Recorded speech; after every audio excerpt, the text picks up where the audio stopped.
क्या है आध्यात्म? दर्शन, चिंतन धारा, विद्या या संस्कृति की परंपरागत विरासत। आध्यात्म दर्शन यानी जीवन का शाश्वत सत्य। मानव जीवन से जुड़े शाश्वत सत्यों को जानिए और समझिए उपासक डॉक्टर सोहन राज तातेड़ से हमारे खास कार्यक्रम आत्मविज्ञान में।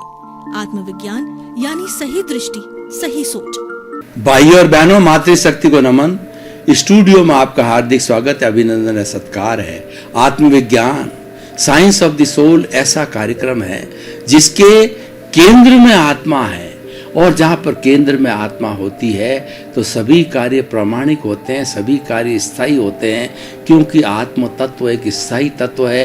ये चेतनामय तत्व इस पूरे ब्रह्मांड में, पूरी सृष्टि के अंदर केवल आत्मा ही एक चेतनामय तत्व है, बाकी सब जड़ तत्व है। जड़ तत्व वह होता है जिसके अंदर कोई फीलिंग नहीं होती, जिसको सुख दुख की अनुभूति नहीं होती है, केवल चेतना को होती है। तो जहाँ पर हमारा चेतना हो तो हमारे सब कार्य अच्छे होने बहुत ही जो आसानी से हो जाते हैं। तो हम आपको जो ये सही दृष्टि जो चेतना की देते हैं वो अलग अलग एपिसोड्स के माध्यम से आपको देते हैं। तो आज का हमारा बहुत सुंदर एपिसोड है अक्षर और अनक्षर ब्रह्म। भाई और बहनों, बहुत ही सुंदर विषय है कि हम वेदांत की बात करें तो वेदांत कहता है कि अहम ब्रह्मास्मि, कि मैं ब्रह्म का अंश हूं। ब्रह्म एक ऐसा ईश्वर है, एक ऐसी सत्ता है जो कि सर्वगुण संपन्न है, और वह इस सृष्टि का नियंता है, और इस सृष्टि के अंदर सबसे जो बड़ा पावरफुल है वो ब्रह्म है। और सारे दूसरे जो जीव है, दूसरे जो जीवित प्राणी हैं वो जीव है। उन जीवों का जब है ब्रह्म का अनुभव हो जाता है तो ब्रह्म में लीन हो जाता है, और ब्रह्म में लीन का अर्थ होता है मुक्ति हो जाती है। जीवों के शरीर होता है और ब्रह्म के जो है शरीर नहीं होता है, और ये जो सारे जीव जो है ब्रह्म का ज्ञान प्राप्त करके ब्रह्म में लीन हो जाते हैं। तो ब्रह्म जो है वो एक बहुत बड़ा विशाल जो है गुणों का पुंज है, ईश्वर है, भगवान है। अब हमारे पास हमारे जो है दो तरह के अक्षर और अनक्षर ब्रह्म की बात कही है। इसको हम इस रूप में रहते, अक्षर का मतलब कभी भी क्षय नहीं होने वाला, और दूसरा अनक्षर है, वो इसका अर्थ होता है सगुण भक्ति और निर्गुण भक्ति। इन दो रूपों के हिसाब से ये लिया गया। और वेदांत के अंदर भी द्वैत वेदांत और अद्वैत वेदांत होता है। द्वैत वेदांत कहता है व्यवहार और निश्चय दो चीजें हैं, ये शरीर जो है और ये आत्मा है, ये दोनों मिलाकर के द्वैत हो गया। और इस द्वैत में से शरीर को जब हम विलीन करते हैं, शरीर को तपस्या के द्वारा तपा करके शून्य कर देते हैं, कार्बन शरीर को शून्य कर देते हैं, तो स्थूल शरीर भी चला जाता हमेशा के लिए, और आत्मा मुक्त हो जाती है। तो वह अद्वैत हो जाता है। अद्वैत माने केवल एक आत्मा, और द्वैत माने शरीर से जुड़ा हुआ आत्मा। और शरीर से जुड़ा हुआ आत्मा है वो बद्ध आत्मा होती है, क्योंकि इसके साथ में राग द्वेष होता है, कषाय होता है और कर्म बीज होता है। तब जो है वह भवांतर के अंदर घूमता रहता है। और सांख्य की भाषा में बात करें तो पुरुष और प्रकृति होते हैं। पुरुष जो है एक ब्रह्म का रूप है, और प्रकृति जो है ये सारा व्यवहार जगत है, जो हमको चराचर जगत दिखाया जाता है, ये सारी प्रकृति है। और एक प्रकृति होती है वो व्यक्ति की प्रकृति होती है कि व्यक्ति किस तरीके से अपना जीवन व्यवहार करता है, वो कर्मों के अनुरूप जो है वो व्यवहार करता है। तो ये प्रकृति और पुरुष है। जो पुरुष के ऊपर यानी शुद्ध आत्मा के ऊपर माया रूपी इस प्रकृति का जो बिंब पड़ता है तो अशुद्ध होता, बद्ध हो जाता है। और जब वापस उसको उसकी दृष्टि को वो शुद्ध करता है तो शुद्ध होने के बाद में पुनः वह शुद्ध हो जाता है, और पुनः शुद्ध होकर के वह अद्वैत बन जाता है, पुरुष बन जाता है। और पुरुष जो है और प्रकृति दोनों भिन्न भिन्न है। प्रकृति जड़ है और पुरुष चेतन है। हम ये बात कहना चाहते हैं कि जड़ और चेतन का जो है ये एक पेयर है, जो कि हमारे जीवन के साथ चलता है और हमारा उद्देश्य होता है जड़ और चेतन को अलग अलग करना। जब दोनों अलग अलग हो जाते हैं तो ये अपने मूल अस्तित्व के अंदर चले जाते हैं। जो चेतन तत्व होता है तो सिद्ध बुद्ध मुक्त होकर के सिद्ध जिला में चला जाता है, और जो जड़ पदार्थ होता है, जो हमारा कारण शरीर के कारण जो स्थूल शरीर मिला है, तो वो सारा जड़ पदार्थ है, जब समाप्त हो जाता है, जीरो हो जाता है, तो उसको, और ये शरीर भी जब जो है जब समाप्त हो जाता है तो ये वापस इस प्रकृति के अंदर विलीन हो जाता है। पृथ्वी पृथ्वी में, जल जल में, अग्नि अग्नि में, वायु वायु में और आकाश में, जिससे वो बना था और जिससे पोषित होता था, उसका जो समाप्त होने के बाद के अंदर वह उसके अंदर वो जो समाप्त होकर के और वापस पृथ्वी के अंदर विलीन हो जाता है, सृष्टि में विलीन हो जाता है। तो भाई और बहनों, अक्षर और अनक्षर को जो हम सगुण भक्ति और निर्गुण भक्ति में करते हैं, सगुण भक्ति में एक आलम्बन होता है। जो सगुण भक्ति वाले होते हैं वो ईश्वर का आलम्बन लेते हैं, भगवान राम का लेते हैं, कृष्ण का लेते हैं, महावीर का लेते हैं, और अन्य अन्य जो है वो जो भगवान रूप होते हैं और देवता रूप होते हैं, उसका आलम्बन लिया जाता है। तो ये जो सारा जो है वो आलम्बन लेने पर सगुण भक्ति होती है। और निर्गुण भक्ति वाले वो जो निरंतर निराकार जो है वो आत्मा को देते हैं, मतलब आत्मा के मूल स्वरूप जो है उसके शुद्ध स्वरूप को जो है वो लेते हैं। तो वो जो है वो निर्गुण भक्ति वाले हो गए। हमारे यहाँ पर जो भक्ति मार्ग चला तो उसके अंदर, भक्ति मार्ग के अंदर जो है बहुत से संत जुड़े, जैसे कबीर दास जी है, रैदास जी है, तुलसीदास जी है, चैतन्य प्रभु है, और भी बहुत से सारे संत हैं। उन दिनों के अंदर जो है जब ये 14वीं 15वीं शताब्दी का समय था और मुगलों का जो है हमारे पे बहुत शोषण हो रहा था, मुगलों की बहुत प्रताड़ना हम सहन कर रहे थे, उस समय ये भक्ति मार्गियों ने जो है बहुत अच्छा जो है अपना रोल किया और लोगों को संतुलन दिया कि भाई ईश्वर की भक्ति करो, जो कुछ भी हो रहा है हमारे ये कर्मों के अधीन हो रहा है। और उससे उनको साहस मिला, और साहस मिल करके उन्होंने जो अत्याचार हो रहे थे उन अत्याचारों का मुकाबला भी किया। तो भाई और बहनों, सगुण भक्ति के अंदर हम जो है आलम्बन लेते हैं। इसी तरह से हमारे पास भी ध्यान के दो साधन होते हैं, सालंबन ध्यान और निरालंबन ध्यान। सालंबन ध्यान में क्या होता है कि हमारा ये जो ज्योति केंद्र है उस केंद्र के ऊपर जो है हम किसी प्रभु का, और जिसका कि जो हमारा आराध्य होता है, इष्ट होता है, उसको फोटो बना करके ध्यान करते हैं। राम का है, कृष्ण का है, महावीर का है, बालाजी का है, और भी अन्य कई भी भगवान हो सकते हैं, दुर्गा का है, उनमें से किसी का जो है आलम्बन लेकर के और हम जो है यहाँ पर ध्यान करते हैं। ये जो सारा आलम्बन ध्यान होता है, उसी से सगुण भक्ति जो है एक पर्टिकुलर ईश्वर की भक्ति करते हैं। राम स्नेही है, राम की भक्ति करते हैं, और कृष्ण को मानने वाले कृष्ण की भक्ति करते हैं, शैव है वो शिव जी की भक्ति करते हैं। तो ये सारा सालंबन कहिए, ये सगुण भक्ति है। सगुण भक्ति के अंदर हम कोई न कोई आलम्बन रखते हैं, और आलम्बन रख करके जो हम चैंटिंग करते हैं, ध्यान करते हैं। और जैसे हम भगवान राम को लेवें, जो भगवान जो राम स्नेही है, वो भगवान राम को अपना जो है वो साध्य बना करके उनके गुणों की जो है वो पूजा करते हैं। और उन्होंने जो है संसार को क्या दिया, उन्होंने रामायण के पूरे आधार पे वो विश्वास करके, और राम स्नेही जो है अपना वहाँ पर साधु जीवन भी यापन करते हैं। राम को, हरि को जो है वो प्रमुख मानते हैं और उसी से आगे बनते हैं। और शिव भक्त होते हैं, वो शिव जी को ही आराध्य मानते हैं, और शिव जी को आराध्य मान करके शिव जी की पूजा करते हैं, शिवलिंग की पूजा करते हैं, शिव जी का ध्यान करते हैं। और शिव जी की जो भी जो अच्छाइयाँ हैं, जो कुछ भी उनके सिद्धांत है, उन सिद्धांतों को जो है वो पालन करते हैं उनकी, और पूरा उनकी जो है वो कहना चाहिए एक जो है दर्शन है, उसकी फिलॉसॉफी, उसका पालन करते हैं। तो ये सगुण भक्ति हो गई जो आलम्बन के साथ करते हैं और उसके गुणों की भक्ति करते हैं। जिस ईश्वर को, चाहे ब्रह्मा हो, चाहे विष्णु हो, चाहे महेश हो, और चाहे किसी को भी जब हम आलम्बन लेते हैं तो उनके गुणों के जो है मध्य हम सारा जो है वो मध्य उसकी भक्ति करते हैं। भगवान कृष्ण ने भी भक्ति का मार्ग बताया, उन्होंने ये कहा कि तुम्हें कोई टेंशन करने की जरूरत नहीं है, तुम्हारे जितने भी पाप है, पुण्य है और तुम्हारे जितने भी तनाव है, जितनी बातें मेरे चरणों में समर्पित करो, मैं तुम्हें मुक्त करा दूंगा। तो वो कृष्ण को भगवान के रूप में जो है उनके चरणों के अंदर वो भक्ति मार्ग के पूरे 6 अध्याय है। तो भक्ति मार्ग है वो ईश्वर को समर्पित होता है, वो अकर्ता भाव छोड़ देता है कि ईश्वर मैं जो कुछ भी कर रहा हूँ आपके निर्देश अनुसार कर रहा हूँ, मैं करता नहीं हूँ और इसका जो अच्छा है वो बुरा है सब आपका, मुझे फल की भी इच्छा नहीं है, मुझे तो सिर्फ जो है आपके साथ में तन्मयाकार हो जाऊँ, आपके पास में अभेद दृष्टि से मैं देखता रहूँ, यही इच्छा है। और जब इस तरीके से वो समर्पण कर देता पूरा, ये जो सगुण भक्ति है ये समर्पण की भक्ति है। भक्ति आप में समर्पण होता है कि आप प्रभु को, ईश्वर को, आराध्य को, जो भी आपने आराध्य माना है, सगुण आराध्य माना है, उसको तुम समर्पित हो जाओ। तो उसको समर्पित होने से वो अपने आप हमारी रक्षा करते हैं।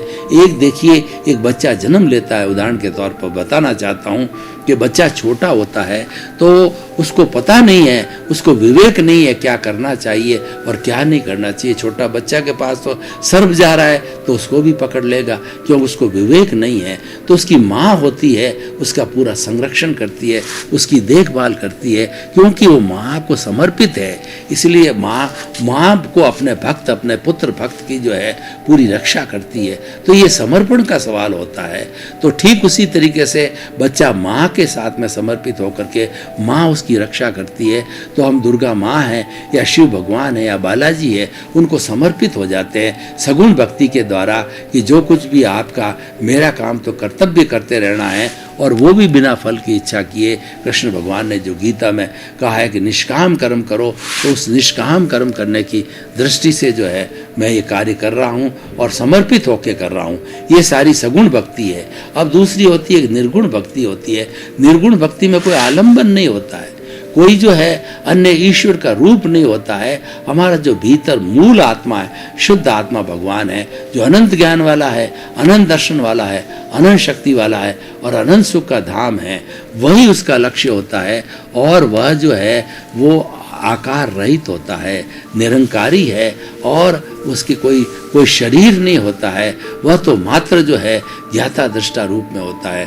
तो जो लोग निरालंबन ध्यान करते हैं वो किसी वस्तु का या किसी भी इष्ट का ध्यान नहीं करते हैं, वो तो उस परम पवित्र जो हमारी आत्मा है, मुक्त आत्मा है, हमारी जो कहना चाहिए मूल आत्मा है, उसके जो गुणों का बखान करते हैं, उसके गुणों को जो है वो ध्यान करके और वो जो निरालंबन ध्यान करते हैं। तो ये उच्च स्थिति है। सालंबन में हम एक पर्टिकुलर भगवान का रूप देखते हैं, लेकिन निरालंबन के अंदर हम जो है वो कोई भी आलंबन नहीं रखते, यानी जितने भी हमारे ईश्वर है उन सब की सत्ता को स्वीकार करते हैं और उनको स्वीकार करने से जो है हमारी शक्ति और बढ़ जाती है। इसीलिए निरालंबन ध्यान करने वाले या निर्गुण भक्ति करने वाले वो लोग जो है बहुत ज़्यादा पावरफुल होते हैं और वो जल्दी मुक्त होते हैं, क्योंकि वो अपने मूल अस्तित्व को पहुंच जाते हैं, अपने सेल्फ रियलाइजेशन तक पहुंच जाते हैं। निर्गुण भक्ति के द्वारा हम स्वयं की जो है वह परीक्षा करते हैं, स्वयं को पहचानते हैं। और सगुण भक्ति के अंदर तो हम किसी की कृपा के आधार पर जीते हैं, उस कृपा के आधार पर जो है वो हमें कुछ समय आने पर सिद्ध, बुद्ध और मुक्त बनाता है। तो भाई और बहनों, ये दो रास्ते हमारे सामने हो गए, सगुण भक्ति और निर्गुण भक्ति। तो निर्गुण भक्ति उच्च अवस्था है और निर्गुण की भक्ति करने वाला व्यक्ति घंटों घंटों तक जो है वह ध्यान के क्षेत्र के अंदर चला जाता है। वो प्राणी मात्र को किसी को दुख नहीं देता है और एक सही मायने में संत पुरुष हो जाता है। संत पुरुष उसको कहा जाता है जो शांत होते हैं, सदा दिवाली संत के और 12 महीने बसंत के। तो इसीलिए उस संत को जो है बहुत ही कहना चाहिए, बहुत ही जो वो कारगर रूप से जो है वो ये कार्य करना चाहिए। तो भाई और बहनों, हम बात कर रहे थे सगुण भक्ति की और निर्गुण भक्ति की। अब जो है दोनों भक्ति का पालन करने वाले लोगों को क्या लाभ है व्यक्तिगत रूप से और समाज के रूप से उनको क्या लाभ होता है। तो देखिए जो सगुण भक्ति करते हैं वो तो समूह में होता है और वो किसी आराध्य को मान करके किया जाता है, इसलिए वो सगुण भक्ति होती है। और सगुण भक्ति जो है वो जन सामान्य व्यक्ति कोई भी आराम से कर सकता है। निर्गुण भक्ति है वो कष्ट वाली है, वो बहुत ही टाइट है उसकी पोजीशन। तो जो निर्विकार रह करके निर्गुण भक्ति की हम आराधना करते हैं तो हम गंतव्य पर जल्दी पहुंचते हैं, क्योंकि हमारे स्वयं के भीतर विराजमान प्रभु की भक्ति है और ये जिसका कोई आलंबन नहीं है, ये निरालंबन होकर के और ये भक्ति की जा रही है। तो भाई और बहनों, बहुत ही सुंदर विषय है सगुण भक्ति और निर्गुण भक्ति का। तो दोनों ही अपने अपने तरीके से अच्छी है, लेकिन निर्गुण भक्ति है वो बहुत पावरफुल है। निर्गुण भक्ति वाला जल्दी आत्मोपम्य दृष्टि प्राप्त करता है, अपनी जल्दी आत्मा को स्वीकार करता है और कर्म शरीर को जल्दी धो जाता है। और सगुण भक्ति वाला तो जो है भगवान पर आधारित है कि भगवान उसको कितनी जो है मदद करेंगे और कितने समय तक मदद करेंगे, तो वह उसका पुरुषार्थ नहीं होता है। तो भाई और बहनों, तो जो है हमारी ये भक्ति की जो हमें बात की सगुण भक्ति और निर्गुण भक्ति के अंदर जो है हमारी निर्गुण भक्ति जो है बहुत ही सुस्पष्ट है और निर्गुण भक्ति जो है बहुत गहरी है। जो लोग पहुँचे हुए साधक होते हैं वो निर्गुण भक्ति करते हैं, और सामान्य व्यक्ति होते हैं जिनको धीरे धीरे ईश्वर के पास पहुँचना होता है वो सगुण भक्ति करते हैं। वो अपने आप को समर्पित हो जाते हैं एक इष्ट देवता के प्रति। निर्गुण भक्ति में कोई इष्ट नहीं होता है, सगुण भक्ति में इष्ट होता है, और उस सगुण भक्ति वाले इष्ट को जो है वो जो है नतमस्तक हो जाते हैं और उनके चरणों में जो है वो समर्पित होकर के ही कोई कार्य करते हैं। तो भाई और बहनों, ये बहुत ही हमारा सुंदर विषय है। इस विषय के ऊपर जो है हमें खूब गहराई से चर्चा करनी चाहिए कि सगुण भक्ति और निर्गुण भक्ति की बात होती है। तो निर्गुण जैसे बहुत से जो है ऐसे धर्म हैं जो आत्मा को निरंजन निराकार भी मानते हैं, तो सारी जो है वो निर्गुण भक्ति की बात आती है। वो किसी पर्टिकुलर जो है एंगल से उसको नहीं देखते हैं। तो ये हमारा जो सारा जो सगुण भक्ति और निर्गुण भक्ति का जो चिंतन है वो दोनों ही अच्छे हैं, लेकिन निर्गुण भक्ति जो है वो ज़्यादा हमारे लिए उपयोगी होती है, इफेक्टिव होती है और हमको जल्दी सिद्ध बुद्ध और मुक्त बनाती है। तो भाई और बहनों, अब हम देखें कि जो सगुण भक्ति और निर्गुण भक्ति का जो पालन करने वाले लोग हैं उन दोनों के अंदर जो है मूल जो है क्या बातों का इंटरेस्ट, क्या बातों का जो है डिफरेंस रहता है। तो हम सगुण भक्ति की बात करें तो सगुण में किसी इष्ट को माना जाता है, इष्ट को आधार रखा जाता है। तो जब इष्ट को आधार रखते हैं तो मेरा इष्ट है, लेकिन जो है वो अन्य लोगों का अगर हम उसका प्रचार प्रसार करें और उपदेश देवें तो अन्य लोगों का वो इष्ट हो या ना हो, तो इसीलिए हम कुछ कह नहीं सकते, तो इशारा कहा जाता है। लेकिन जो निर्गुण भक्ति है उसके अंदर जो है निरंजन निराकार आत्मा जो कि हमारा मूल स्वभाव है, उस स्वभाव में रमण करने वाली बात होती है। तो ये निर्गुण भक्ति जो है वो बहुत ज़्यादा इफेक्टिव है, उपयोगी है, तो हमें उसका जो है ज़्यादा अभ्यास किया जाना चाहिए। भाई और बहनों, इन दोनों जो है वो सगुण और निर्गुण भक्ति को जो है इतना सुंदर ढंग से जो है हमारी भारतीय संस्कृति में व्याख्यायित किया गया है कि जो लोग जो है अपने कार्य करते हैं उस कार्य के अंदर वो कोई भी लक्ष्य बनाते हैं तो उसके अंदर वो फल की प्राप्ति का लक्ष्य नहीं होना चाहिए। जब कभी फल प्राप्ति का लक्ष्य हो जाता है तो लक्ष्य होने पर उसको नियाणा भी बोलते हैं। तो वो लक्ष्य फल प्राप्ति का हम कर लेते हैं तो हम लिमिटेड हो जाते हैं, हम जो है वो कुछ हद तक जो है बंध जाते हैं। लेकिन जो है निर्गुण भक्ति करने वाला होता है वह वसुधैव कुटुंब का सदस्य हो जाता है और वह किसी से बाधित नहीं होता है, किसी से जुड़ता नहीं है। तो भाई और बहनों, हम इस एपिसोड को जो है आज के परिप्रेक्ष्य में देखें कि आज का हमारा परिप्रेक्ष्य है, हमारी जो ये सृष्टि है वो बेचारी जो है करा रही है, हमारी नेचर माँ करा रही है, क्योंकि इस नेचर के अंदर इतना वैचारिक प्रदूषण फैल गया है। कोई व्यक्ति अच्छे विचार करके ध्यान करना चाहे तो उसको जिस स्थान पर ध्यान कर रहा है वहाँ पर उसको बुरे परमाणु मिल जाते हैं और बुरे परमाणुओं से वो प्रभावित हो जाता है। इसलिए परमाणुओं का बहुत बड़ा जो है असर होता है हमारे जीवन के ऊपर और उसके अनुरूप ही जो हमारे कर्मों का भी प्रभाव होता है। तो भाई और बहनों, हम जो ये बताना चाहते हैं कि सगुण और निर्गुण भक्ति, तो आप दोनों भक्तियों में से किसी भी चीज़ को जो है अडॉप्ट करना चाहते हैं तो प्रेफरेंस आप निर्गुण भक्ति को दीजिए। ऐसा भी हो सकता है कि पहले हम सगुण भक्ति के अंदर आए और जब पूरे रूप से अभ्यस्त हो जाएं तो निर्गुण भक्ति की जो है हमें बात करनी चाहिए, क्योंकि ये निर्विकल्प समाधि है। जो हमारी अंतिम समाधि है वो निर्विकल्प समाधि है, उसके अंदर संकल्प विकल्प जो है समाप्त हो जाते हैं। तो ठीक उसी तरीके से ये हमारी निर्गुण भक्ति जो है उसमें हम केवल आत्मगुणों का बखान करते हैं और आत्मगुणों को जो है साक्षात करने के लिए हम जो प्रयास करते हैं, तो सारा जो है ये निर्गुण भक्ति से जुड़ा हुआ है। तो भाई और बहनों, हम निष्कर्ष पर बात करें तो हम ये कहना चाहेंगे कि दोनों भक्ति अच्छी है, दोनों की जानी चाहिए, क्योंकि मनुष्य का जो इंटेलिजेंस का लेवल है, जो आईक्यू का लेवल है, वो हर एक का अपना अपना अलग होता है। कुछ सामान्य बुद्धि के लोग होते हैं, कुछ मध्यम बुद्धि के लोग होते हैं, और कुछ लोग जो है तीक्ष्ण बुद्धि के होते हैं। उनको एक बार कुछ पढ़े तो वो याद हो जाता है, उनका ज्ञान जो है बहुत विकासशील होता है। लेकिन हर एक का जो है ज्ञान विकासित होना ये संभव नहीं है। तो इस तरीके से भाई और बहनों, आज का जो हमारा एपिसोड जो है ये इस बात को बताता है कि सगुण और निर्गुण दोनों भक्तियाँ अच्छी है, लेकिन आप शुरू तो करो। इसके जो है इसकी साधना करना जो है वो शुरू होना चाहिए, क्योंकि जब तक जीवन के अंदर हमारे चीज़ नहीं उतरती है तो वो चीज़ इफेक्टिव नहीं होती है। हम कितना ही मात्र जो है कोई उपदेश को सुन लें, कई पुस्तकों को सुन लें, लेकिन जब तक वो हृदयंगम और आत्मसात और जो अगर हमारा जो कहना चाहिए कि ज्ञानी पुरुष जो हाजिर है उसके सानिध्य के अंदर वह बात की जाती है, तो वह पुरानी बातें सब मिट जाती है और व्यक्ति जो है बहुत अपने उस स्थान के अंदर रहने लग जाता है। तो भाई और बहनों, सगुण भक्ति और निर्गुण भक्ति जो है ये बहुत गहरा विषय है, हमें समझना चाहिए। एक आलंबन वाला है और एक निरालंबन वाला है, और एक जो है वो व्यक्ति के सगुण गुणों की भक्ति के अंदर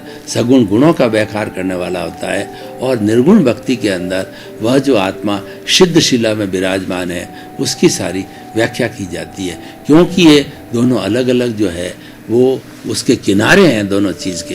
तो भाई और बहनों, हम जो है आज का जो विषय है कि हमारा सगुण भक्ति और निर्गुण भक्ति, इसको बहुत अच्छी तरह से गहराई से समझना चाहिए। सगुण भक्ति के अंदर हमको आलम्बन लिया जाता है, निर्गुण भक्ति के अंदर किसी तरह का कोई आलम्बन नहीं होता है। तो इन दोनों आलम्बन का डिफरेंस होता है वह जो हमारे जो सगुण भक्ति और निर्गुण भक्ति के आधार पर होता है। और जितने हमारे महात्मा हुए हैं वो दोनों तरह की भक्ति का उन्होंने कार्य किया है, सगुण भक्ति वाले भी हैं और निर्गुण भक्ति वाले भी हैं। तो उन दोनों की जो है सत्संग को जो है हमें समझना होता है, और दोनों ही उपयोगी होती है ये, वो हमारे कारगर होती है। और सामान्य जो बुद्धि के लोग होते हैं वो सगुण भक्ति को करने वाले होते हैं, और तीक्ष्ण बुद्धि के होते हैं वो निर्गुण भक्ति को करने वाले होते हैं। तो भाई और बहनों, ये इस तरीके से हमारा निष्कर्ष की भाषा में हम बात करें तो हमारे समाज के अंदर दोनों चीज़ें बहुत ही उपयोगी लेकिन की जानी चाहिए। जो हम अक्षर और अनक्षर ब्रह्म की बात करते हैं तो हमारी उसके अंदर फेथ होनी चाहिए, वो हमें श्रद्धा होनी चाहिए कि हमारी श्रद्धा इतनी पुष्ट होनी चाहिए कि हम आत्मा में गहराई से विश्वास करें। जब आत्मा के अंदर विश्वास होने लग जाता है तब हमको सम्यक दर्शन मिलता है, हमारी प्रीति जो है वो 100% होती है।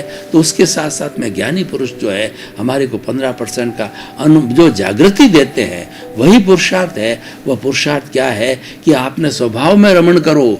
जब हम 24 आवर्स अपने स्वभाव में आत्म स्वभाव में रमण करने जाते हैं तो हमारा विभाव जो है घट जाता है। भाई और बहनों, आपका बहुत बहुत धन्यवाद। आप हमारा आत्मविज्ञान कार्यक्रम बराबर देख रहे हो और देखते रहिए। आत्मविज्ञान कार्यक्रम में जीवन निर्माण के सूत्र मिलते हैं, अच्छा इंसान बनने के सूत्र मिलते हैं, और आपको अच्छी संगत कराई जाती है। मैं कौन हूँ इसकी पहचान की जाती है, क्योंकि हमारा उद्देश्य है सर्वे भवन्तु सुखिनः सर्वे भवन्तु निरामया। इसी क्रम में जगत के सब जीवों को सुख मिले, शांति मिले, आनंद मिले, सुकून मिले और मुक्ति मिले। आपके प्रति मंगल भाव। आत्मविज्ञान में आत्मविज्ञान यानी सही दृष्टि, सही सोच।